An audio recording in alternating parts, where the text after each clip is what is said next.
Welcome to easy learning 700। ये MGT 211 introduction to business short lecture series का दूसरा lecture है। तो देखते हैं इस लेक्चर को।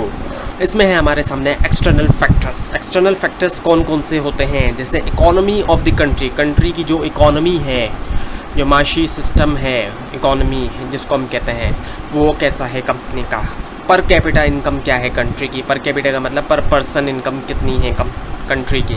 जनरल एम्प्लॉयमेंट और अनएम्प्लॉयमेंट, जनरल अनएम्प्लॉयमेंट रोज़गारी और बेरोज़गारी कितनी है कंट्री के अंदर, सॉरी मुल्क के अंदर। यानी इकोनॉमिक ग्रोथ, इकोनॉमिक ग्रोथ का मतलब है जितनी ज़्यादा इकोनॉमिक ग्रोथ होगी उतनी ज़्यादा उस मुल्क के अंदर प्रोडक्शन होगी, यानी उतनी ज़्यादा चीज़ें बनेंगी। एक्सचेंज रेट क्या चल रहा है, एक्सचेंज रेट का मतलब ये है कि डोमेस्टिक करेंसी का फॉरेन करेंसी के साथ क्या रेट चल रहा है, यानी कि डॉलर कितने रुपए का है, ये एक्सचेंज रेट है। और इन्फ्लेशन रेट का मतलब महंगाई का रेट क्या चल रहा है। तो ये तमाम एक्सटर्नल फैक्टर्स आते हैं। अब कुछ दूसरे एक्सटर्नल फैक्टर्स देखते हैं। डेमोग्राफिक फैक्टर्स हैं, जैसे हमारे पास डेमोग्राफिक फैक्टर आता है स्टडी ऑफ पॉपुलेशन, यानी पॉपुलेशन के बारे में, आबादी के बारे में पढ़ना। पॉपुलेशन ब्रिंग्स कस्टमर, सारी बातें आबादी से ही कस्टमर आएंगे, जो आपके कस्टमर हैं वो उसी आबादी के अंदर ही मौजूद हैं। Population tells the size of market and nature of the customers, population को देखने से ही पता चलता है हमें कि हमारी मार्केट का साइज़ क्या है और नेचर क्या है हमारे कस्टमर की, क्योंकि जो पॉपुलेशन है उसी के अंदर ही हमारी मार्केट है और उसी के अंदर ही हमारे कस्टमर्स हैं, और उनकी नेचर का भी हमें पता चलता है किस तरह के कस्टमर हैं। जैसी आबादी होगी वैसे ही कस्टमर होंगे। अच्छा, इसके अंदर डेमोग्राफिक फैक्टर्स के अंदर टोटल पॉपुलेशन भी आती है, कितनी आबादी है। पाकिस्तान की कहा जाता है कि 20 करोड़ है या उससे थोड़ी ज़्यादा है, तो टोटल पॉपुलेशन कितनी है। और फिर पॉपुलेशन की डिस्ट्रीब्यूशन किस तरह है, यानी डिवाइड किस तरह हुई है। Distribution on the basis of gender, gender की बेस पे, यानी मेल फीमेल कितने हैं, ये उसका रेशियो क्या है। और अगर हम बात करें पाकिस्तान की, तो पाकिस्तान के अंदर अगर मेल की पॉपुलेशन अलग हटाएं और फीमेल की अलग हटा दें, तो फीमेल के अंदर भी पॉपुलेशन के दो हिस्से डिवाइड हुए हैं।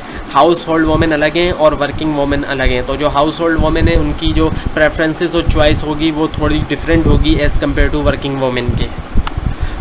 पॉपुलेशन ग्रोथ रेट, ये भी डेमोग्राफिक फैक्टर्स के अंदर आता है कि पॉपुलेशन का ग्रोथ रेट क्या चल रहा है, यानी कि ये वो रेट है जिससे पता चलता है कि किसी भी एरिया की पॉपुलेशन कितनी बढ़ रही है या कम हो रही है। यानी कि पाकिस्तान की पॉपुलेशन कितनी बढ़ रही है, कितनी गिर रही है, ये इससे पता चलेगा पॉपुलेशन ग्रोथ रेट से।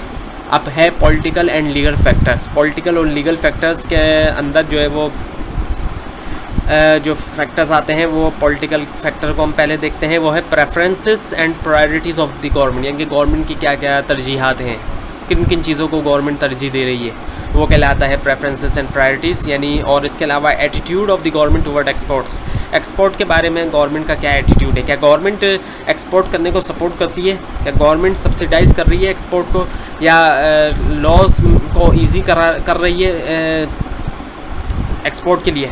और गवर्नमेंट टैक्सेशन पॉलिसी, गवर्नमेंट की टैक्सेशन पॉलिसी क्या है, टैक्स के बारे में गवर्नमेंट की क्या पॉलिसी है, टैक्स बढ़ा दिया गवर्नमेंट ने, कम कर दिया। तो ये तमाम जो चीज़ें आती हैं गवर्नमेंट से रिलेवेंट, जितनी भी चीज़ें होती हैं वो तमाम के तमाम पॉलिटिकल फैक्टर्स में आते हैं, और ये फैक्टर्स भी एक्सटर्नल फैक्टर हैं। अब लीगल फैक्टर देखते हैं। लीगल फैक्टर्स के का मतलब क्या है, लॉज रिलेटेड टू हेल्थ। जितने भी लीगल फैक्टर होते हैं लॉज से रिलेटेड होते हैं, यानी कानून से, यानी क्या क्या कौन से कानून है हेल्थ से related. Laws related to imports and exports, import और एक्सपोर्ट से रिलेटेड कौन से कानून हैं। Laws related to taxation, tax के बारे में कौन से कानून है। Laws related to packing, packing के बारे में कौन से कानून है, यानी पैकिंग का स्टैंडर्ड क्या होना चाहिए, किस तरह की पैकिंग होनी चाहिए। Laws related to child labour, child labour से मुतालिक क्या क्या कानून है, क्या बच्चों को अलाउ है काम करवाना, बच्चों से मजदूरी करवाना अलाउ है या नहीं है, इससे related laws. And laws related to labour union, जो लेबर यूनियन होती है उससे रिलेटेड क्या लॉज हैं। तो ये तमाम जितने भी लॉज होते हैं ये तमाम की तमाम आए थे लीगल फैक्टर में, ये भी एक्सटर्नल फैक्टर्स होते हैं। अब है टेक्नोलॉजिकल फैक्टर्स, ये भी एक्सटर्नल फैक्टर है। Business people have to pace with the technological advancement, जो अब टेक्नोलॉजिकल एडवांसमेंट है उसके मुताबिक ही बिज़नेस को अपग्रेड की ज़रूरत पड़ती है।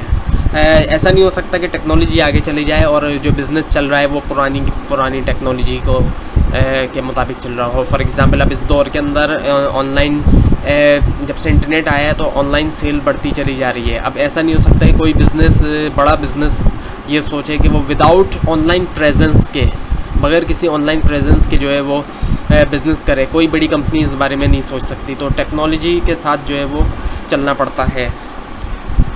सोशियो कल्चरल फैक्टर्स के अंदर ये भी एक्सटर्नल फैक्टर्स हैं। इसमें सबसे अहम है रिलीजन के अंदर followers of one religion have influence over the buying behaviour of the society. अब जाहिर बात है किसी भी रिलीजन को किसी भी एक रिलीजन के जो मानने वाले होंगे, फॉलोअर्स होंगे, उनका जो है वो इन्फ्लुएंस होगा बाइंग बिहेवियर के ऊपर। यानी कि अब इस्लाम के मानने वाले जो मुसलमान हैं उनका बाइंग बिहेवियर अलग होगा बाकी रिलीजन के लोगों से।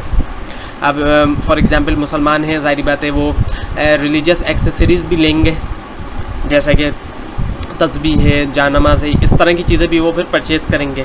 तो रिलीजन के मानने वाले, किसी भी रिलीजन के मानने वाले लोगों का एक इन्फ्लुएंस होता है जो है वो बाइंग बिहेवियर के ऊपर, जो उनका ख़रीदने का तरीका है रिलीजन का काफ़ी बड़ा असर होता है उसके ऊपर, किसी भी रिलीजन के जो मानने वाले लोग होते हैं उनके ऊपर। अब है नेचुरल फैक्टर्स, ये भी एक्सटर्नल फैक्टर्स हैं। इसमें है हमारे पास सबसे पहले act of God. Act of God का मतलब खुदा की तरफ से, अल्लाह की तरफ से कोई भी आसानी है, मौसम अच्छा हो जाता है या मौसम ख़राब हो जाता है, या फिर कहीं से भी कोई ज़ाहिर बात है कोई डिज़ास्टर आ गया नेचुरल, तो ये तमाम चीज़ें जो हैं वो एक्ट ऑफ गॉड के अंदर आती हैं। और ये जो नेचुरल फैक्टर्स होते हैं ये आउट ऑफ कंट्रोल होते हैं, हमारे इख्तियार में नहीं होते, इंसान के हाथ में नहीं होता कि इनको रोक सके या इनसे बचना एक कोशिश कर सकता है इंसान, लेकिन इंसान के हाथ में नहीं होता कि इन फैक्टर्स को रोक सके।